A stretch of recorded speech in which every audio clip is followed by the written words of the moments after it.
Hey everybody, I'm Sam Solomon. I'm a teacher librarian on the Calvin Simmons campus, where I actually am in real life today because I had some deliveries come to my house that were for the library, so I was dropping them off.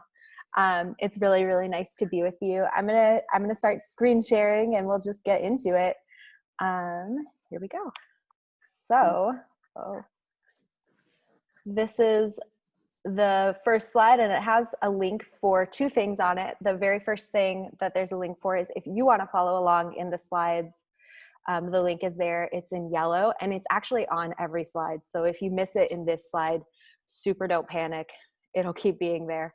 And there's also a teacher handout from Seesaw. The link for that is only on this slide and also again at the end, but if you get the slides link, you should be okay. So we're focusing on TK-2 today and Seesaw, which is super exciting. I am actually a secondary teacher. I teach, right now I have a class of 6th to 8th graders that I teach a library elective to, but before that I taught 6th, 7th, and 8th grade English in a variety of locations and capacities here in Oakland Unified. And it's my 10th year in the district, which is super exciting. But you guys are like the experts on littles. So I will tell you about Seesaw and then defer to your expertise about how tiny humans will interact with it best. The other things on this slide are my email. Eulalia, who's here, like really accurately guessed my email yesterday and contacted me ahead of time. So that was awesome, but please feel free to reach out. And there's also a link to the Teacher Central one-to-one office hours. There are lots of people helping with office hours, not just me. So all of them are wonderful choices and I'm an okay choice too. So that's where we're at. So this is what we're covering today. I literally took this right from the Teacher Central newsletter, so hopefully I follow along correctly. So let's get started. What is Seesaw? It's a learning management system. It's like Google Classroom, but it's for littles, and it's way more appropriate for them, I think, than Google Classroom.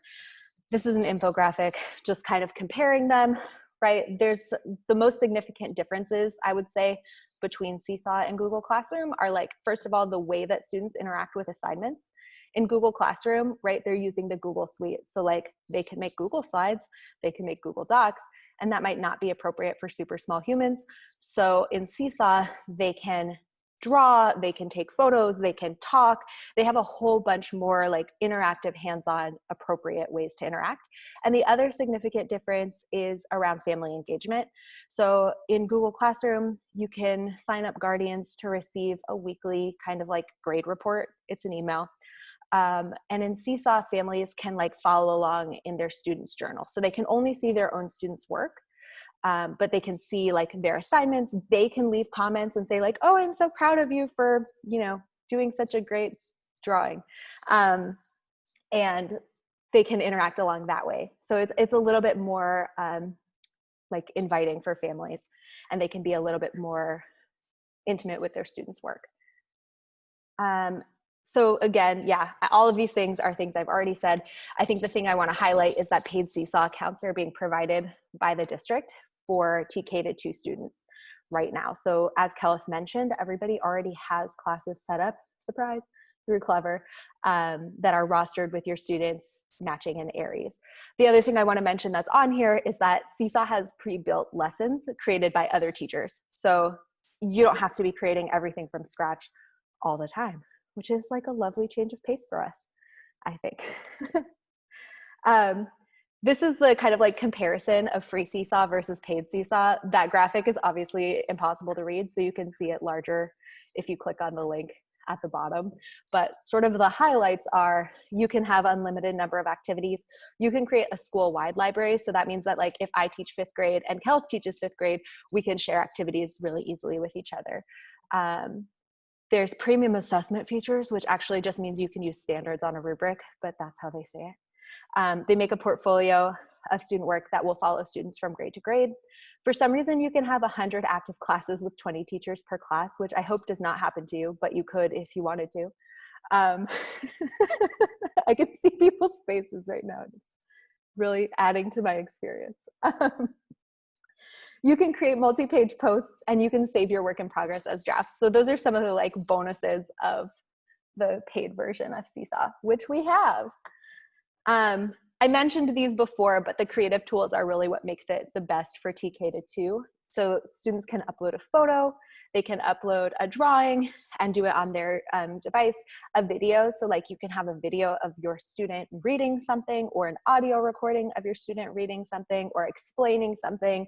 They can share links. So there's lots of ways for students to interact with your assignments that is a little bit more hands-on than kind of what we get in Google Classroom. So how do I create a classroom in Seesaw? It's already done. Spoiler alert, it's magical. So Clever did it, and it's rostered with your students from Aries. And then when you log in, how do you log in? It's really easy. Kelif is actually the master of Clever. My sites don't use Clever. We had to like specially enable it for me to experience it. So I'm gonna let Kelif talk about this just a little bit, if you would, please.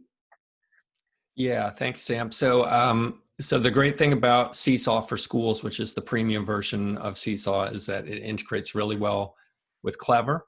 And so with Clever, then you have automatic rostering. If you're a classroom teacher, then you have all of your students are already in Seesaw. All you have to do is just click on the Seesaw icon once you're logged into Clever. And students, the same thing. They just log into Clever, they click onto Seesaw, and there's no additional username, password entry. So that's really all there is to it. Now, the only exception for any of you that might be here, if you're a resource teacher, or if you're intervention specialist, or maybe you're a prep teacher, enrichment teacher, you might need some special setup if that's not already set up. So you should put in a help desk ticket for that, and we can just put that. I'll just drop that into the chat, but you just email helpdesk@OUSD.org so that we can get you set up. But other than that, it's just super straightforward. Just log into Clever and then click on the Seesaw icon. I muted myself and then I couldn't find my mute button. Classic. I just want to talk about the Seesaw activity library a little bit. That's one of the things that's really nice about Seesaw, is that unlike Google Classroom, there's this library of activities that were created by other teachers, not by corporations as far as I can tell, that you can assign, that you can edit, and that you can draw inspiration from. So like, you don't have to use them just like full stop. You can modify them, or you can look at it and say like, oh, I like how they did this and I want to, steal that idea. So this is a screenshot of how to find the activity library. This is the teacher dashboard on Seesaw. And also on each of these slides, these are links. The blue words are links to Seesaw's help content about the activity library. So there's a little more clickable action here than it would first appear.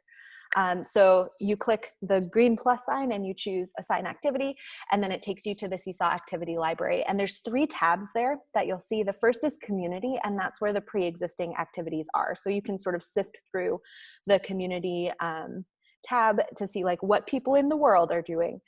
School is your school-wide library, so you can see like what your colleagues are doing and steal their great ideas, or call them and say, hey, how did you do that? And then there's my library, which is the activities that you've created.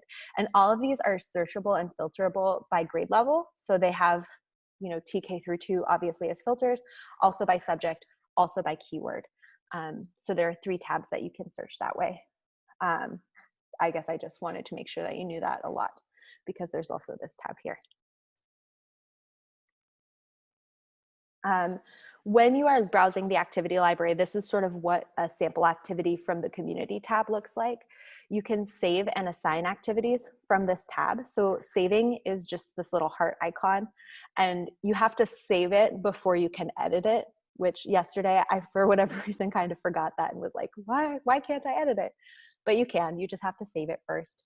And typically the activities in this library have directions. The directions often include icons, which are super helpful for students. You can add a recording of yourself reading the directions out loud to your students, which I feel like I wish I could do that in real life, because I feel like I end up reading the directions hundreds of times out loud. So it's a nice option. And then you can once you've saved it, you can copy and edit the activity. One of the things that I thought was really mysterious for a super long time was like, how does everyone have these beautiful icons in their directions? So I added the help content from Seesaw here for how you can add those icons in. And really it's just like a little like tiny baby code that you type. It's super easy and it's all there, and you can even copy and paste them if you want. So for a while I was just copying activities so I could steal their icons, but you don't have to do that. You can also create activities totally from scratch. That's another option for you. So these are activities that I made that were all, from scratch. I uploaded a video that I liked, or I uploaded a worksheet that I used to use in my class. And you can do it that way. And you do that by just clicking create new activity in my library.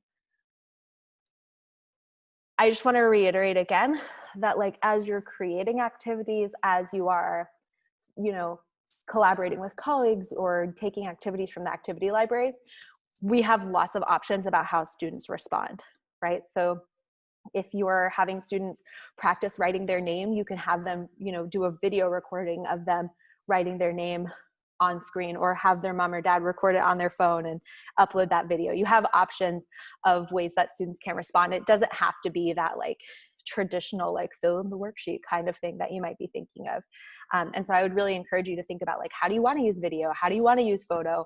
You can, have them take a picture with their pet and talk about their pet with a recording. And so you have lots and lots of options. You guys are super smart, super geniuses who teach incredibly small humans amazing things.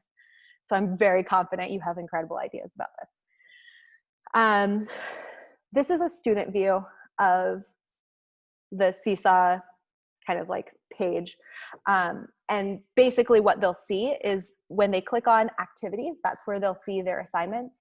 And then they'll click this green box with a plus sign that says add response. That's sort of the magic thing, is like green boxes with plus signs. You should click them. And then it will show them the directions. And you can see in this one, there's instructions that they can play so they can hear the audio and not have to read all of these words. And this is not a TK assignment, obviously. You can also access a student view at all times by using the sample student. So Seesaw automatically enables sample student. You can see them right here underneath my real students. And you can always interact with your classroom as this sample student, which is one of the things that I think like puts Seesaw really ahead of Google Classroom. Like you can't even join your Google Classroom with your own Gmail. It's a whole thing. So this way you can like reveal all the secrets. You can even use it to do screen recordings and show your students like, oh, this is what it's gonna look like. Here's a walkthrough to sort of help them. It makes it a little easier to troubleshoot. This link tells you a little bit more about how you can use sample student and how you can enable or disable it, but it does come automatically enabled. When students respond to an assignment, you'll see all of their responses down at the bottom of the assignment. So you'll know like who has submitted it, which is, a thing that we want to know. And you can see the summary down there. And then, or you can, click on each student's response to give feedback. One of the things that's really nice about Seesaw is you can give feedback verbally, which I find to be a lot faster. Even with my secondary students, I like to do that. So verbal feedback on assignments is totally doable, or you can give written comments, whichever you prefer. One of the really important things about Seesaw is that it allows you to involve families a lot more than Google Classroom does. So it's super easy to share student work via Seesaw. And I know that our families really love to like see their students grow via their work, especially like in such formative years. So there's a Seesaw for Families app.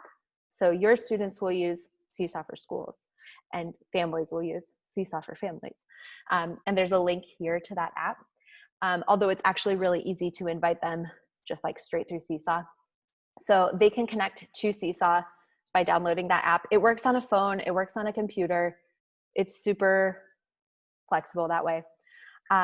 Your students have to be added, but they already are. And then you can invite families via email, via text message, or via QR code. And I can show you a little bit more about how to do that if you'd like shortly. What can they see? So they can only see their child's journal, which is nice. So they can't see if, my kid is in your class, I can only see their work. I can't see what other students are doing. And as far as I know, one question that somebody did ask me in office hours recently was, can they see other kids' content? Can I change it so they can? No. But if you would like to share student work more publicly, then you have the option of using the class blog and enabling a class blog through Seesaw. So that can be public on the internet, or it can be password protected, and you just share the passwords like with your families via your newsletter or via talking points or whatever you think. And you can control whether or not student names are shown on the blog, last names never get shown on the blog, and you moderate all the posts. So it's still, I think they like to say in tech, a walled garden. But it is, you know, a nice authentic opportunity to say like, oh wow, like look, here's everybody's video where they talked about their pets and it was, you know, so cute and great. Blog comments can be enabled or disabled, or you can approve them. So that's another option for how you can invite families a little more widely to see work on your blog. We have a little bit of time here for either, I guess I actually want to, no, I don't. I'm going to present this for either Sandbox / Q&A. So what I mean by Sandbox is like play with Seesaw. If you'd like to play as a student, you can join my Seesaw class, and the join code is right here up at the top. Or you can play as yourself and get started and experiment with your class. Or if you have a question, we will also be doing Q&A. So all of those things can happen simultaneously because we're all master multitaskers. How does the chat look, Kenneth? I have not been monitoring it. I have been answering some questions. So I'm just writing down all of the answers. So if anyone cares to look at that right now, feel free, but I don't want to interrupt you right now, Sam. You're on a roll. Yeah, any cues I can A? Otherwise, I'll show you. Well, one thing that's come up a couple of times, Sam, is just how students actually do any kind of writing, especially the younger ones. I mean, that is a concern, right? A lot of them don't have that much experience with a keyboard. So, what's your opinion about that? Yes. So there is the option of just typing, right? Which would not help you if you have the keyboard, like the lack of keyboard experience. Although I guess building keyboard experience is good. You can also use the draw tool in Seesaw. Although I mean, it will work on a phone or a tablet. So that is, to me, actually so much easier and like kind of those like small person motor skills. I know I did my student teaching in kindergarten and we did lots of drawing in the air of letters. But in terms of like kind of that experience of writing with a pencil and paper, I would still have them write with a pencil and paper and maybe upload a photo or hold it up to upload that photo is probably what I would do. I think, yeah, that's, now that I think about that, there are a lot of teachers that are doing that. So that's a great idea.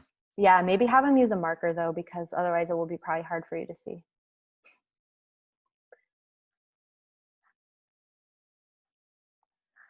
Other questions? I actually have a question about directions or family directions and different languages. I know I saw this in Spanish. I have like a couple of families whose first language is Arabic and they're having I'm having a hard time communicating with parents and trying to help them. Do you know if it's available in any other languages or only in Spanish? I believe it is available in actually like a lot of languages. I'm going to quickly stop my share and open Seesaw on my computer, and then I'll share my screen again. Because I'm fairly sure that the content is available in languages other than Spanish. Great, thank you. Yeah.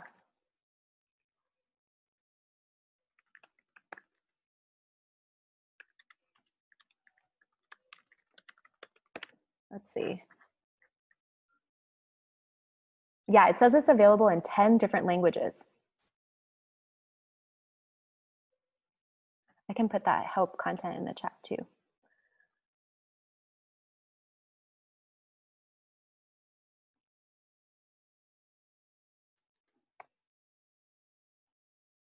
Okay, yeah, including Bulgarian. So all of your Bulgarian families should be all set. So Sam, if anyone is watching, I'm sure people will be watching the video later, and they won't be able to see that. So how do they actually find, if they're looking for answers in Seesaw, if they need help, what's the best way to do that? That's a really great question. I don't work for Seesaw, but I strongly believe they have the best help content on the internet. I would be very excited to show you this answer. So actually, I just Googled Seesaw translation, and it took me right to the Seesaw Help Center, which is truly a magical place. They often have videos, which are great and very short and very informative. And then they have, the actual help content here. So that's Seesaw's Help Center. The other thing that I really, really like about Seesaw's Help, so this is my Seesaw account. And in the bottom right corner, there's this little box with a question mark in it. And this little chat bot shows up and he's like, hey, I'm not a person, I'm a robot, which I appreciate the upfrontness. And then you can ask it something. So if I was like, how can I translate for parents? I can put in my question. And then it's like, oh my gosh, this says 55 languages. The other thing said over 10, which I guess 55 is. And then it gives you kind of all of this information very rapidly and in little small bites, and you can click the translation tool for it. So I am a huge fan of this little chat bot. And I ask it all kinds of questions. And I'm like, yeah, that was really helpful. Thanks.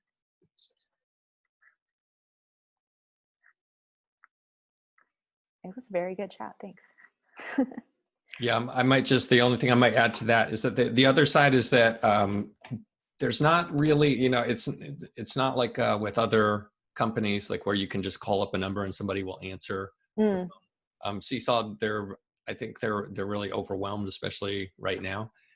So they don't have a lot of kind of direct support, but like Sam said, the online resources that they have are really good. So you can usually find the answer that you're looking for just by going to their help center. Yeah, I would say kind of unlike my experience with some other apps that we use, I have not yet been unable to find the information I need. But if you are unable to find the information you need and you can't get in touch with Seesaw, that's a great opportunity to set up a one-to-one support appointment.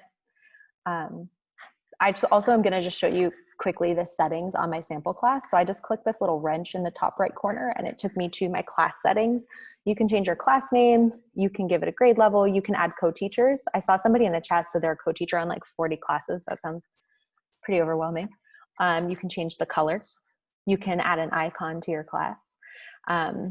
This is where you can change your student sign-in mode, although all of our students are signing in through Clever at this point, so that shouldn't matter too much.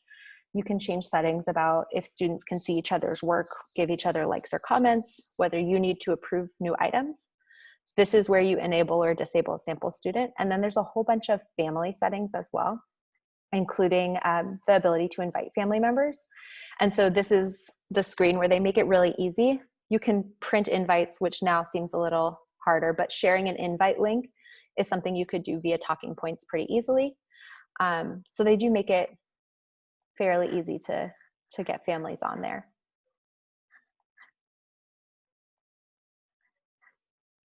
Any other questions coming up?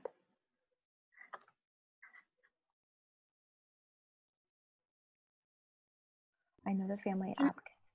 Can I unmute myself, and it's just easier to ask over? Absolutely.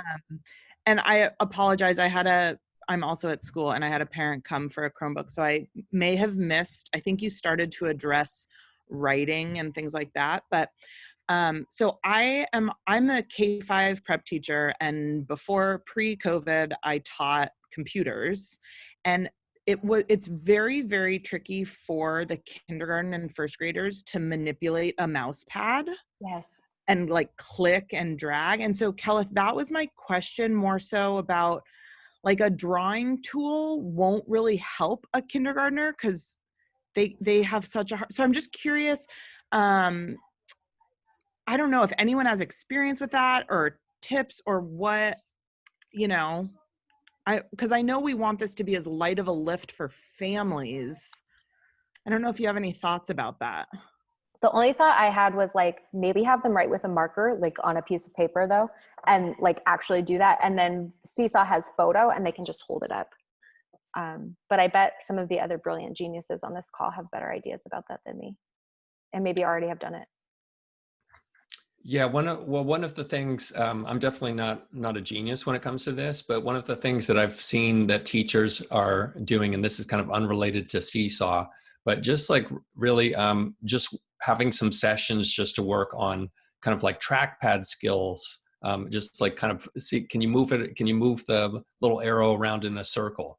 Can you move it to the right? And then this could actually be a really good opportunity to start with a little bit of keyboarding practice and to use something like Typing Club just to start, getting students familiar. And even if they can't learn to touch type, then they start to learn where the letters are, and it can make it a little bit easier. So that I think that this is a good time to do that because they're going to need those skills anyway. And it would really help them right now this year while we're in distance learning. Thank you.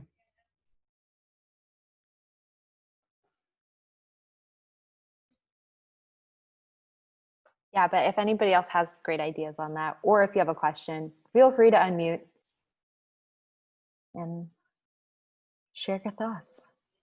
Hi, sorry, I have a question. I may have missed it because I stepped away. When you how do you upload like your own documents? Like I have worksheets at home that I want to upload, and I tried to navigate it and failed epically. Oh no. Yeah, it is totally possible to do. The thing that is weird about it, I guess I can share my screen and show you, is that kind of what they want you to do is update it or to upload it like a kind of like an image. So if I say create activity, I'm just going to call it sample activity and be like instructions here. And you can add a template for student response, and you have some options about how you upload it. You can upload it right from your Google Drive or do it this way. If I do it from my Google Drive, is that what your files are like? Yeah. Okay. Like what would be like an appropriate thing for me to upload? I don't know.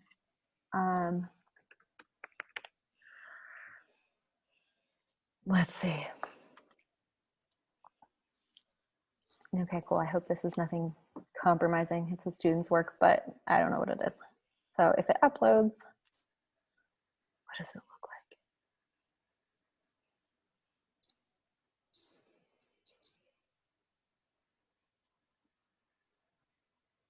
So it looks like this now. Is that what happened for you or no? I just couldn't even get to that point, so I just stopped altogether. Oh, okay. So then, yeah, the upload spot should work for you. Okay, perfect. Thank you. Yeah, of course.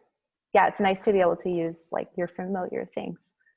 Yeah. So Sam, there's a good question that came up in the chat. What's a good, easy first intro assignment for teachers and students?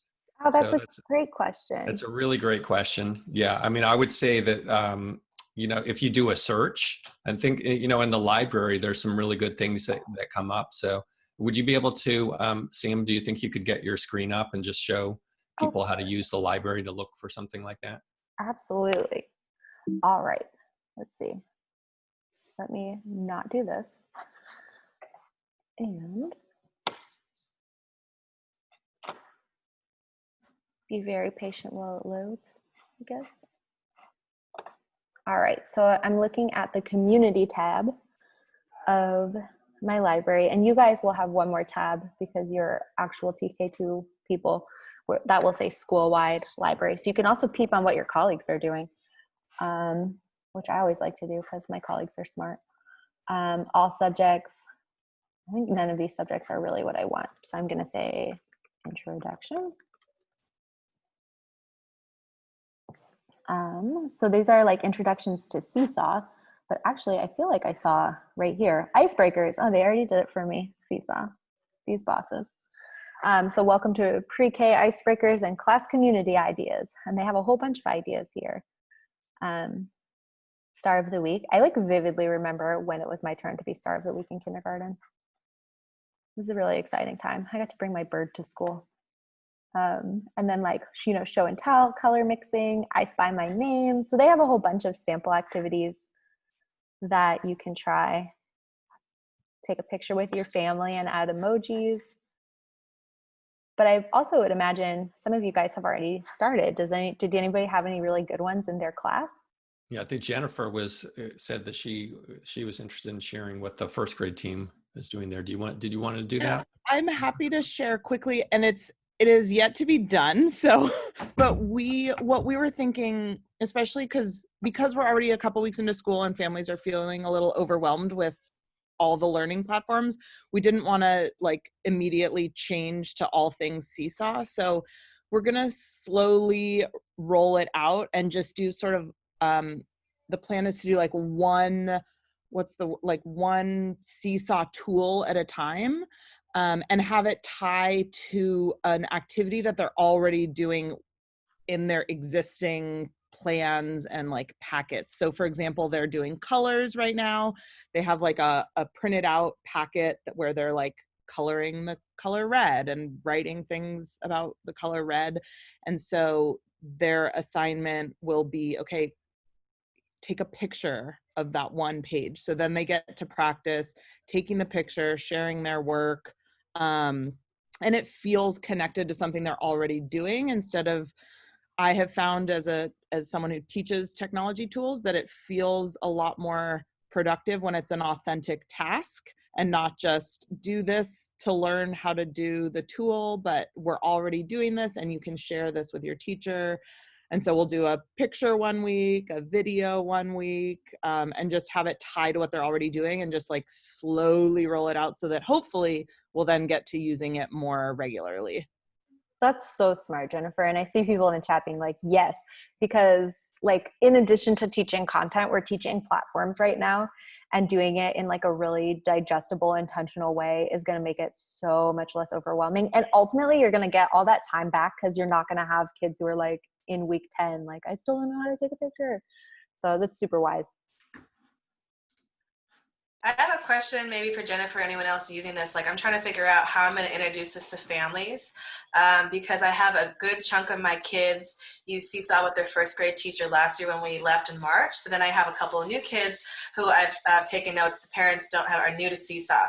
So I'm thinking this is a small group of parents maybe holding like a little Zoom with them, or I'm wondering how all of you have shared it with, explained to families.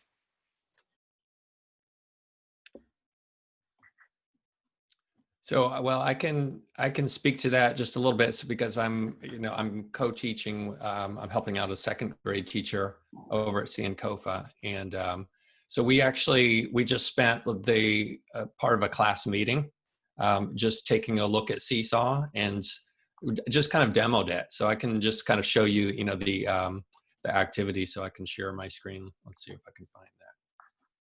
So this is an activity. I actually found a version of this activity in the library that Sam was showing. And it had something like activity number 3, getting to know you. And I was like, well, that would be weird if we just started with activity number 3. So I just went in, so I imported in the library, and then you do edit activity so that you can edit the title and the instructions. And so I changed it a little bit. And so this is kind of like an authentic activity, right? It's like share something about yourself, but then they get to learn the tools. So it's really just like either take a picture of yourself or draw a picture of yourself and take a picture of the drawing. And it's got the it's got the instructions. The instructions are often like really helpful in the library activities. And then so I recorded myself playing the instructions also. You can edit that as well. So just kind of, just demoed it. I did it with I took a picture of myself and started drawing on a little bit, added a little recording. And, the kids are just like, wow, I want to do that. And, within a day, there were like 15 or 16 kids that had already submitted something. I don't know if their parents were there and were actually, like watching what they were doing, but, they're pretty motivated to do it. And so that's a good way to do it, just doing a demo during a class meeting. Okay, great. Thank you. Yeah. Anyone else have any other ideas about that, about just how to introduce Seesaw to families and students? And this is going to take some family support, right? Especially for the younger kids. This isn't something, especially, you know, kindergartners or TK students, that they can just do on their own. So it's something that will need a little bit of scaffolding and assistance from parents. I dropped in the chat, Seesaw has like an intro video for families that is, you know, has high production quality and is really cute. So that's another way too that you can be like, preview it with them. And if you are watching this on YouTube, you can find it. I just found it by Googling Seesaw video for families. And Cal, I was wondering if you can show us how to drop in the icons so that the students can see like a microphone or a camera and figure out what to do and to respond to the assignment. I totally can. And this was like a great mystery for a very long time for me. So I'm going to go back to my slides for just a second and find this slide. On slide 18, I put in a link that was like, want to add icons to your directions.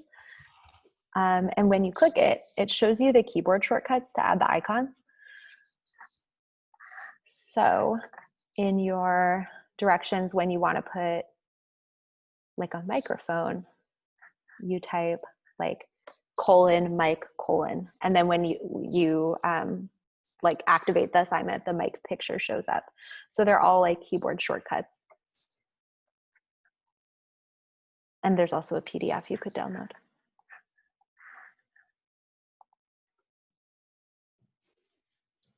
Yeah, for a while I was just copying activities so I could steal their icons. Yeah, there's a lot that's in the, I mean, there's so much that's in the activity library. I mean, you could work with that all year, I think. There's so much that's there. And, you know, you can also post things yourself because, you know, you can pay it forward, you know, and share with the community. If you think that you've got something that's great to share. I can't remember exactly how you do that, Sam. Do you know about like how you post something, share something in the library? I think you're on mute right now, Sam. Yes, I was on mute. And I was just quickly Googling it because I've never done it, but it is totally easy to do. And I will drop it in the chat. But basically it's like you select your activity and you kind of say like what grade levels it is, and then you kind of enable the sharing when you create the activity. So I will drop it in the chat.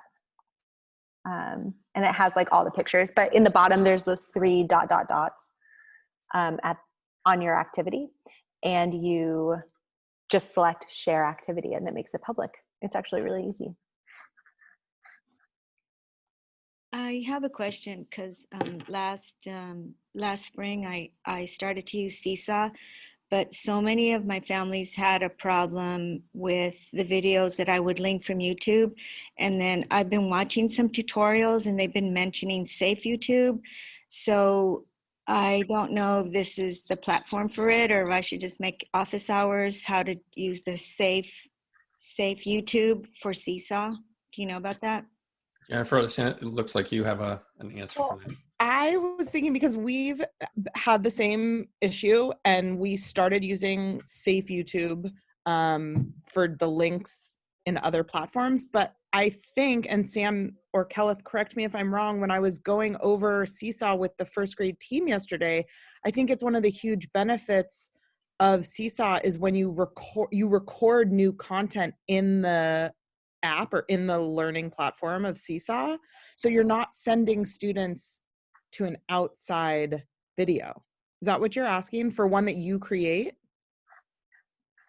Oh, for other videos? Yeah, I wanted them to do study like some animals. So I put a YouTube about an animal from YouTube, and then some people could access it, some people couldn't. So I couldn't figure out what I was doing wrong.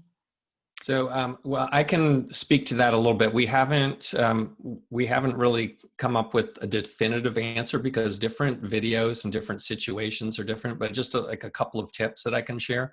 So one of the things is that that can be helpful is if you're making sure that the video is approved for OUSD. So you can approve it yourself.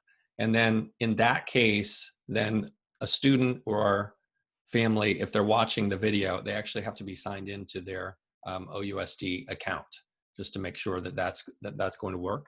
But we haven't completely figured out, it just, there's so many different situations, but that's one way to just make sure that the video is approved for OUSD, and then they should be signed into their OUSD account when they're trying to watch the video, and that can help with that situation. I was doing a tutorial last night, and I think I was half listening to it, but now that I come to think of it, that she mentioned something about 256 megabytes or something. So I don't know if it's like a fully packed video, if it won't take it on or something. Usually if it's something with bandwidth, it just won't play very well. It'll try to play, and then it just doesn't work. But you won't get a message like this video, like you won't get like an error message.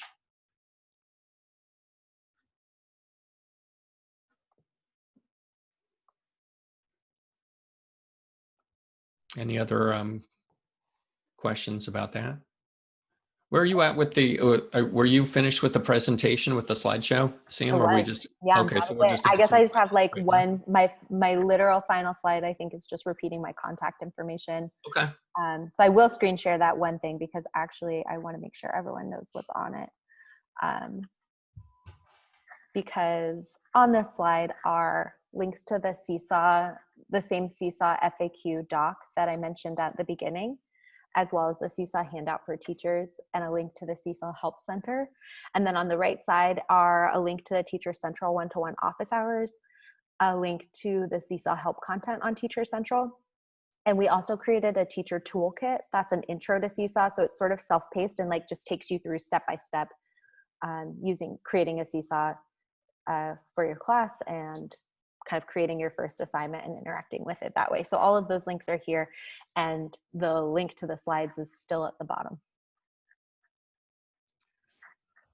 That's great, Sam. Sorry, Thank you. Sam, I have a question about the office hours. Yeah. So I'm looking at my other screen. I'm just on Teacher Central right now, so I'm just on the home page. And maybe I have to look harder, but where would I just find the office hours? Oh, that'd be great if you could share. Yeah, thank you. Yeah, let's find that out together. Yeah, I'm like looking through all this stuff, and I'm like, I don't see it. Or it's Look down on the left you see there on the updates. Oh yes, one-to-one distance learning support. Oh, got it. Okay. And if you click that, you get to look at all these amazing people who work for Salesforce, and then also me. And you can click on us and book hours with us that way. So when you click it, it'll take you to Calendly and show you what's available. Great, thank you. Yeah, of course. And I can drop that link in the chat too. And then one other thing that I wanted to mention that's in the works for this year. So we're actually we're going to try to start organizing. We're right at the beginning of the school year, so we're going to start organizing just kind of more content that's OUSD created, both by central office and then also teacher leaders, or any teachers that want to contribute content, because we'd really like to have just kind of like contribute to the library and just leverage the knowledge and the skills and the work of OUSD teachers, so that we can add Seesaw activities to the library and make those searchable, so that if you're a second grade teacher, you can do a search for second grade OUSD content. So we're going to be working on that, and we'll have updates about that. Also, if you're interested in contributing to that effort, would love to hear from you if you've got lessons or activities that you think would be great to share with other teachers. So just feel free to reach out to us about that. Okay. Anything else? We don't have to go all the way to 11. We know that you can probably think of some other things that you need to do today, for sure. But we really appreciate all of you joining today. And if you're watching the recording of this, appreciate you watching. So thank you very much, everyone. Feel free to reach out to the one-on-one support if you need anything. And then again, if you do need that help to get set up in Clever, then let us know. But we really appreciate you, have tons of respect and appreciation for all of you that are making the best of the situation. It is not easy. I know that. Just have like lots of respect for teachers right now, especially because I'm a parent of a 9th grader and new kindergartner at MLA. So thank you, all of you. Really appreciate you a lot. Yeah, thank you so much for your time. Thank you. All right. Thanks. Thanks, everybody. Thank you, Sam. Great job. Thanks.